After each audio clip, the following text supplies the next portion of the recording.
Recording. This shit on? Holy shit, this shit's on. Okay. Fucking, how do I do this again? Oh, yeah. Sasquatch!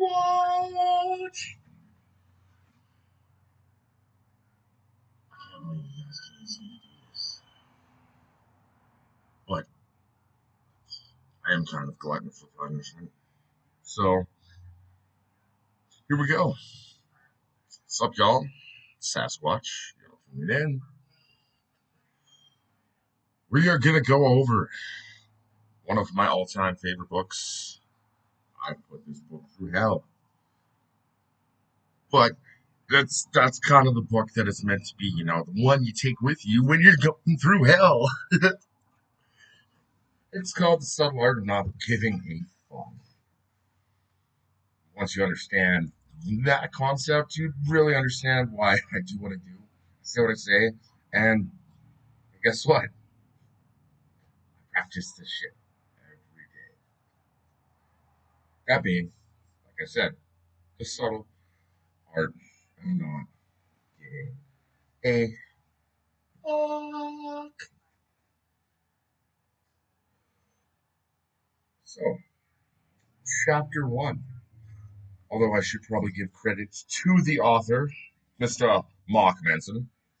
Wherever you are, wherever you are, I have a certain set of skills. I'd like to let you know that I'm using those set of skills to read your book. You got a problem with that? My email, Williams Curtis 608. Oh no, I guess it's the at, and then the Gmail, and then the dot, and then the com. Figure it out. Yeah, it's my name. Not my legal name, not my full name, but Curtis Williams. I got a long ass name. But some of it, like my three that I just use normally, for a guy like me, got the blackest name in the world. I literally sound like I should be playing in like fucking down on some American freaking like junior high school or high school like AAA basketball team. Like, oh, next coming up out on the court, Curtis Jeffrey Williams. It's like, holy shit, this guy must be a big ass. Whoa, what the fuck? Getting distracted. Quit it. What's the dude? You Google my name, and that's all that comes up. It's fucking weird. I'm a melanin deficient fucking Curtis Jeffrey Williams. Oh, my mom had a sense of humor, okay? She had a fucking sense of humor.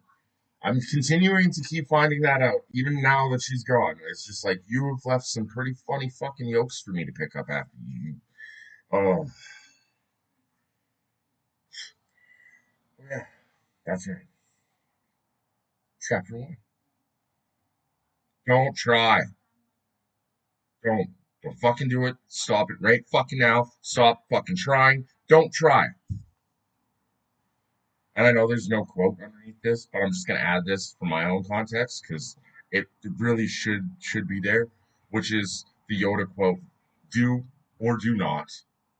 There is no try." And grounds of it's that close to Star Wars Day, and May the Fourth be with you. Am I missing anything? I don't know. I stopped trying a while ago. Oh yeah, don't try. So Charles Bukowski was an alcoholic. Well, speaking of that, can I have a beer? Oh no, thank you. A womanizer, a chronic gambler, a lout, a cheapskate, a deadbeat, and on his worst days, a poet. He's probably the last person on earth you would ever look to for life advice or expect to see in any sort of self-help book. Which is why why he's the perfect place to start. Bukowski wanted to be a writer, but for decades, his work was rejected by almost every magazine, newspaper, journal, agent, and publisher he submitted to. I think I might need to get glasses. Where was I?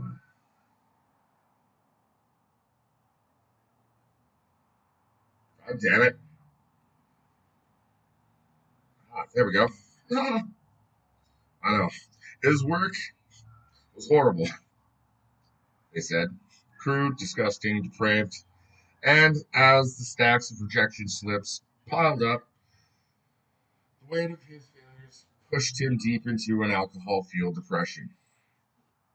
That would follow him for most of his life.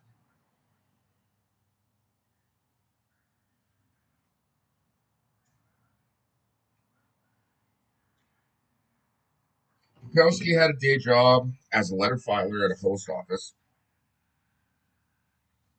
Wouldn't be a bad job. Although, I don't know. Could I wear headphones? Got paid shit money and spent most of it on booze. Oh, no shit. He, oh, turn the page. Gambled away the rest at the racetrack. Yeah, I definitely gotta grab some of these glasses. What's in this book? Fucking.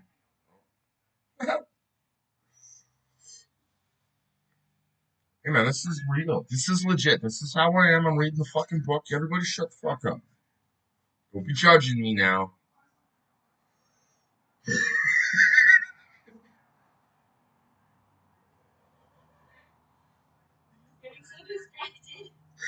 Well, whatever. Okay? This is how it's gonna go. I fucking said one fucking take. Only one take. I'm a professional. At night, he would drink alone and sometimes hammer out poetry on his beat up old typewriter. Often he'd wake up on the floor having passed out the night before. 30 years went by like this. Most of it a meaningless blur of alcohol, drugs, gambling, and prostitutes.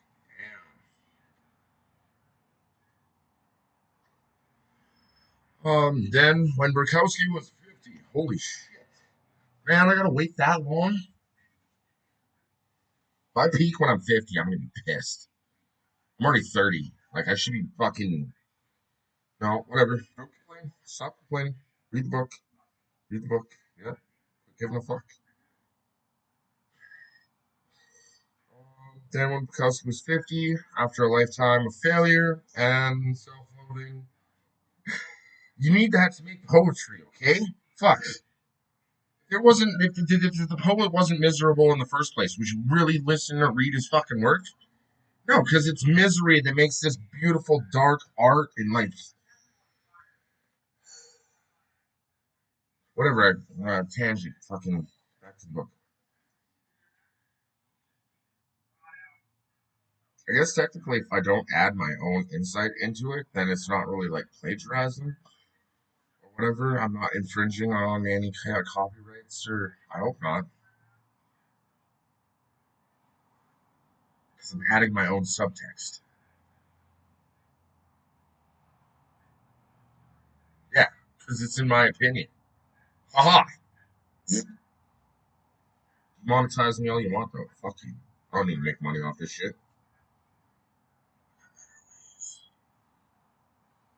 There will be in the description somewhere at some point in time, whenever if ever anybody feels as though they need to donate to the effects of me bringing you entertainment of this sort. You know, where was I? The gambling and the prostitutes and the self-loathing and oh yeah, an editor at a small independent publishing house took a strange interest in him. The editor couldn't offer Bukowski much money or much promise of sales, but he had a weird affection for the drunken loser. So he decided to take a chance on him. It was the first real shot Bukowski had ever gotten, and he realized probably the only one he would ever get. Bukowski wrote back to the editor, I have one of two choices. Stay in the post office and go crazy, or stay out here and play a writer and starve. I have decided to starve. Fucking A. So upon signing the contract, Bukowski wrote his first novel in 3 weeks. It was called simply Post Office. In the dedication he wrote, dedicated to nobody. Fucking boss. I dropped. Bukowski would make it as a novelist and a poet. He would go on and publish 6 novels and hundreds of poems, selling over 2 million copies of his books. His popularity defied everyone's expectations, particularly his own. I can understand that. I really can. Stories like Bukowski's are the bread and butter of our cultural narrative. Bukowski's life embodied the American dream. A man fights for what he wants, never gives up, and eventually achieves his wildest dreams. It's practically a movie waiting to happen. We all look at stories like Bukowski's and say, see, he never gave up. He never stopped trying.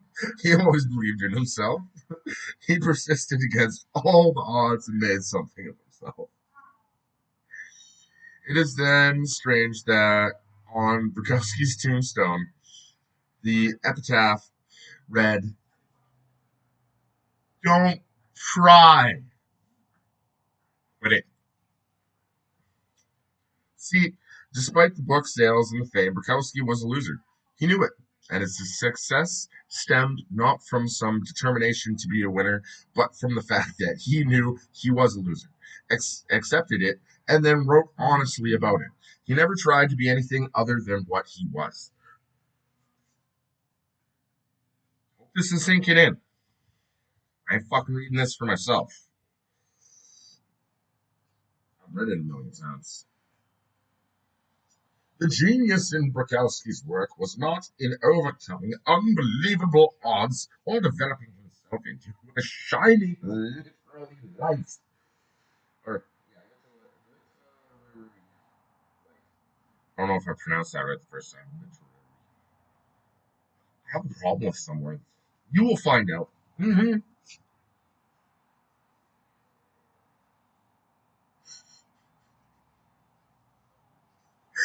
My fucking laugh track here in the background. Fuck you. No, no, I'm not even going there. I know I'm not going to read a book that has that word in it. Um, Yep, it was the opposite. It was his simple ability to be completely, unflinchingly honest with himself, especially the worst parts of himself. Copyrights. That's the hardest part to do, but it's the fucking best thing. That's overcoming all odds right there. Being honest with yourself. Think about it. Do, do, do. Especially the worst parts, and oh yeah, and my favorite part, and to share his feelings without hesitation or doubt.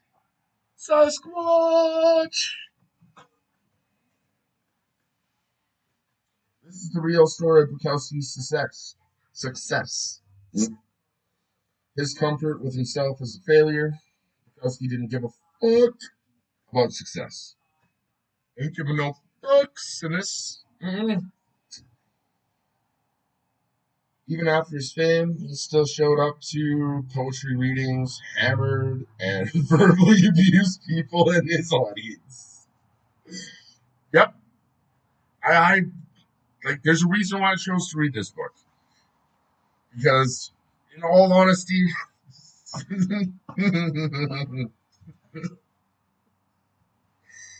Bukowski was a pimp, y'all. Okay, um, where am I? What did he do? See, I got off of my own. Like, fuck. Oh yeah, this is blah blah blah. Didn't give a fuck. Even after his fame, he still showed up to poetry. Yeah, fucking did that himself in public and tried to sleep with every woman he could find. Okay, I'm not down with that. That's fucking no, but during his time, that was a different thing. The problem wasn't never now. It was back then. Fucking Irish. I'm joking. That was his joke.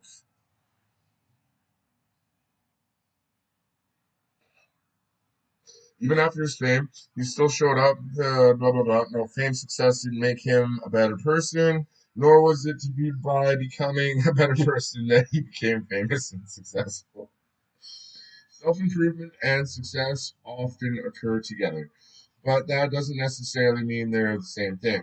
Our culture today is obsessively focused on unrealistically positive expectations. Be happier, be healthier, be the best, better than the rest, be smarter, faster, richer, sexier. We will rebuild him.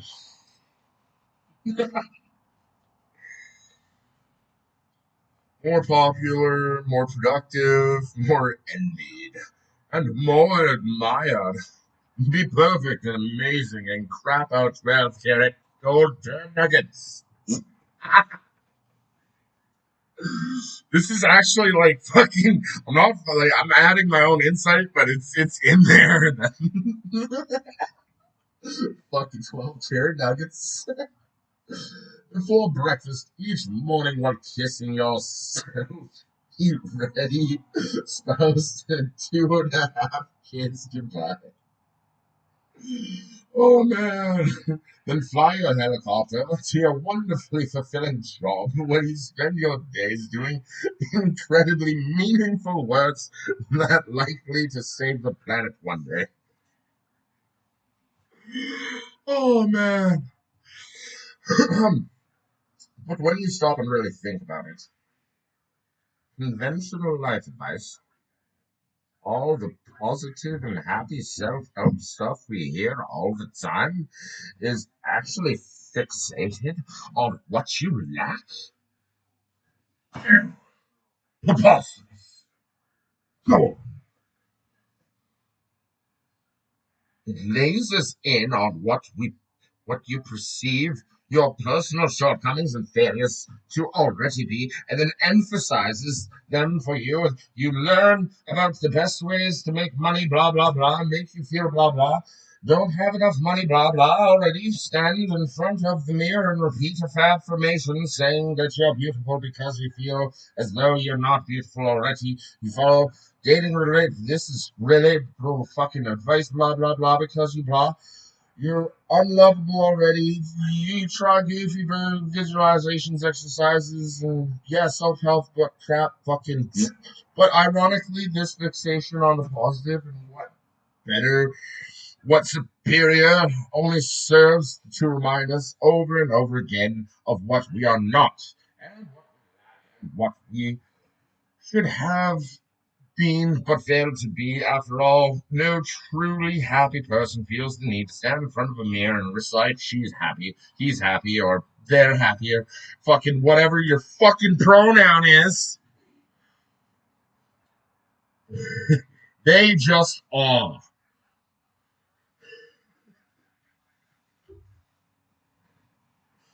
You guys are actually fucking watching this. I appreciate it.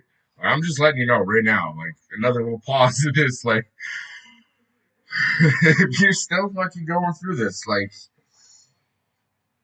oh, oh, for all my southern folk there's a saying apparently in Texas: the smallest dog barks the loudest. Yeah, I fucking.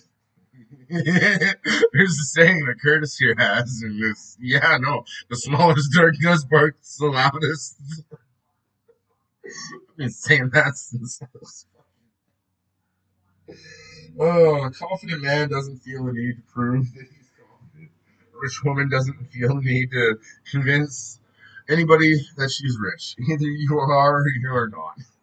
And if you're dreaming of something all the time, then you're reinforcing the same unconscious reality over and over that you are, in fact, are not that. Everyone in their TV commercials wants to believe that the key to a good life is a nicer job or a more rugged car. Oh, it's killing Batman.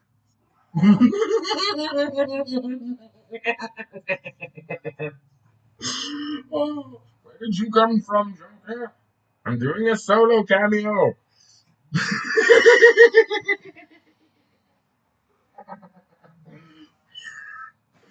Oh, fuck.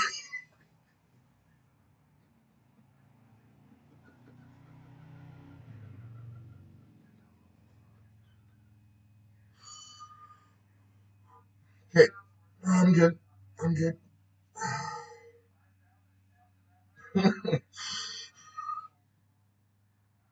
Get back in there. Reel it in. Reel it in. Reel it in.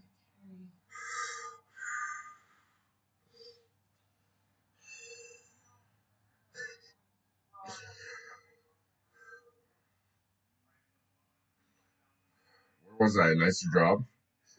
Yeah. Or a more rugged car. Pretty for your girlfriend. Or a hot tub with an inflatable pool for the kids. The world is constantly telling you that the path to a better life is more, more, more. Buy more, own more, make more, fuck more, be more. You're constantly bombarded with messages to give a fuck about everything all the time. Give a fuck about a new TV. Give a fuck about having a better vacation than your coworkers. Give a fuck about buying a new lawn ornament. Fuck about having the right kind of selfie stick. Why? My guess because giving a fuck about more stuff is good for business. Fucking makes sense now, don't it? And while there's nothing wrong with good business, the problem is that giving too many fucks is bad for your mental health. It does. It is. It's because you become overly attached to the superior, phallus, and fake.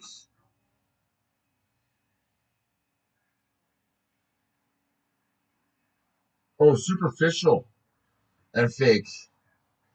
To dedicate your life to chasing a mirage of happiness and satisfaction. See, I told you I have a couple problems with words there. I try though. Look at me, I'm reading aloud. How many can you say that fucking you're confident enough to fuck take a book, pick it up, and read it aloud in front of everybody?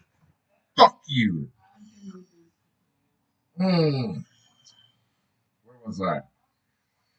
The key to a good life is not giving a fuck about more, it's giving a fuck about less. Giving a fuck about only what is true and immediate and important.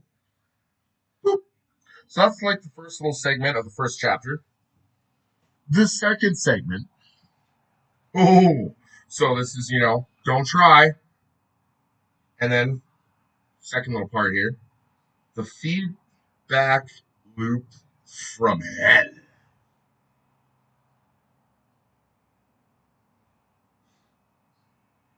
There's an insidious quirk to your brain that, if you let it, can drive you abundantly batty.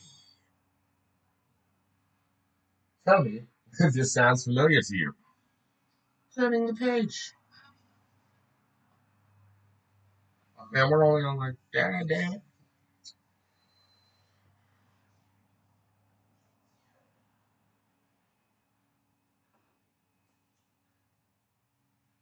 Holy shit, I've already been recording for 24 minutes?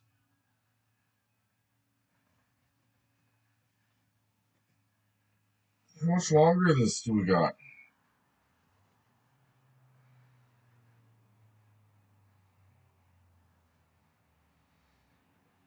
Okay, well, we're going through this until we get to fuck me. Okay, so tell me if this sounds familiar. You get anxious about comforting somebody in your life. The anxiety cripples you, and you start wondering why you're so anxious.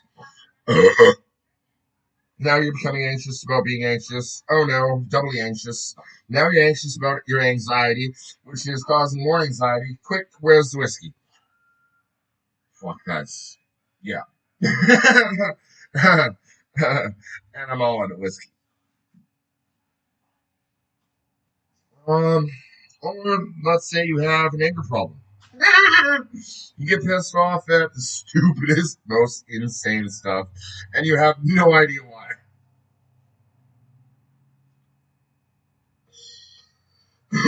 And the fact that you get pissed off so easily starts to piss you off even more.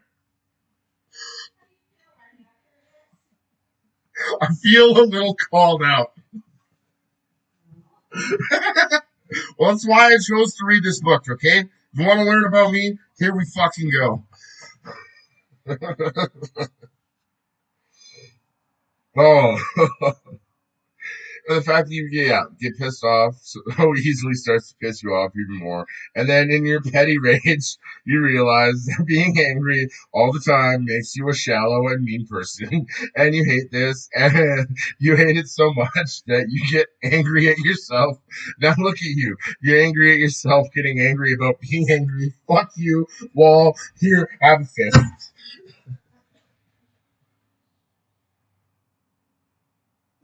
Fuck you all. You don't know what it's like to be me.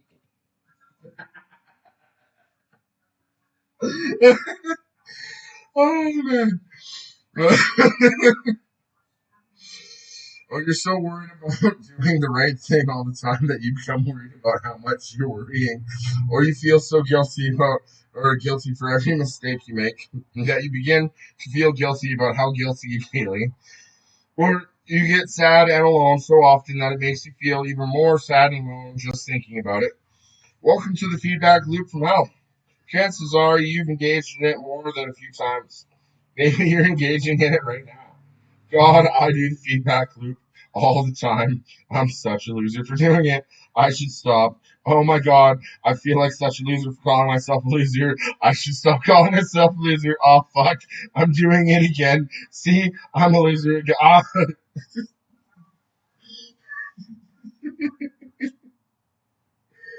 Oh.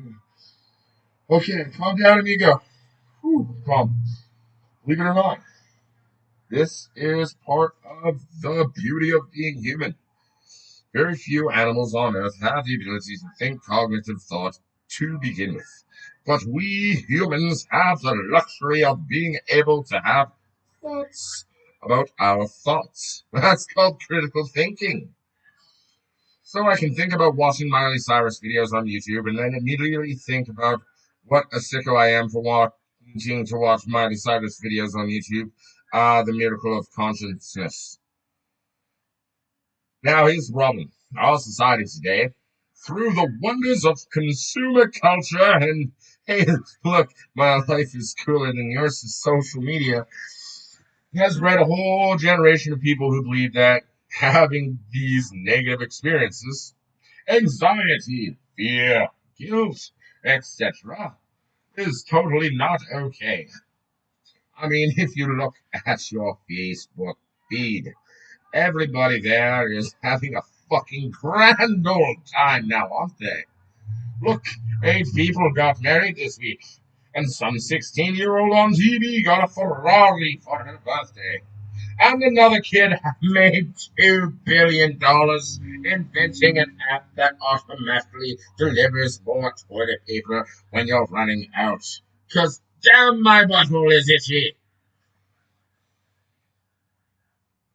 Meanwhile, you're stuck at home flossing your cat. What the?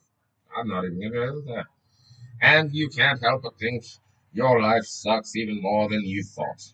The feedback loop from hell has become a borderline epidemic, making many of us overly stressed, overly neurotic, and overly self-loathing. Back in Grandpa's day, he would feel like shit and think to himself, gee whiz, I sure do feel like a cow today. But hey, I guess that's just life. Back to shoveling hay. But now, if you feel like shit for even 5 minutes, you're bombarded with 350 images of people totally fucking happy.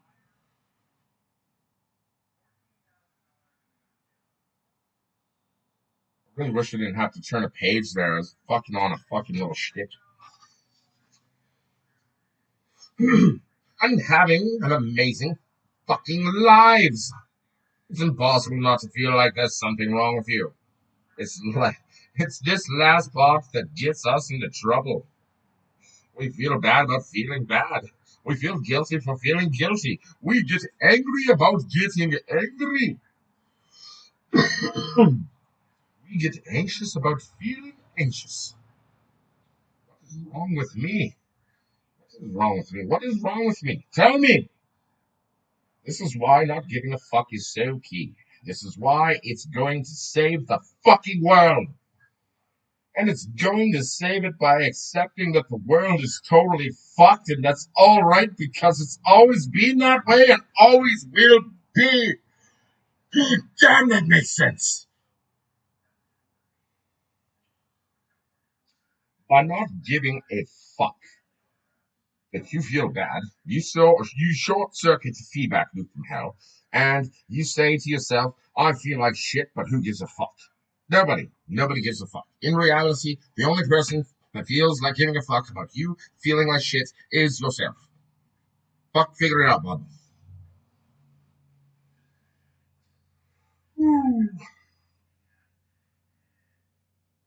You say to yourself, I feel like shit, but who gives a fuck? And then, if you sprinkled by magical fuck giving fairy dust, you stop hating yourself for feeling so bad. George Orwell said, to see what's in front of one's nose requires a constant struggle, while the solution to our stress and anxiety is right there in front of our noses, and we're too busy watching porn and advertisements by ad machines that don't work, wondering why we're not banging a hot blonde while rocking a six-pack to notice. We joke online about first world problems, but we really have become victims of our own success. Stress related health issues, anxiety disorders, and cases of depression have skyrocketed over the past 30 years, despite the fact that everyone has a flat screen TV and can have their groceries delivered. Our crisis is no longer material, it's existential, it's spiritual. We have so much fucking stuff and so many opportunities that we don't even know when to give a fuck about anymore, or what to give a fuck about anymore. Because there's an infinite amount of things we can now see or know. There are also an infinite number of ways we can discover that we don't measure up, that we're not good enough, that things aren't as great as they could be, and this rips us apart.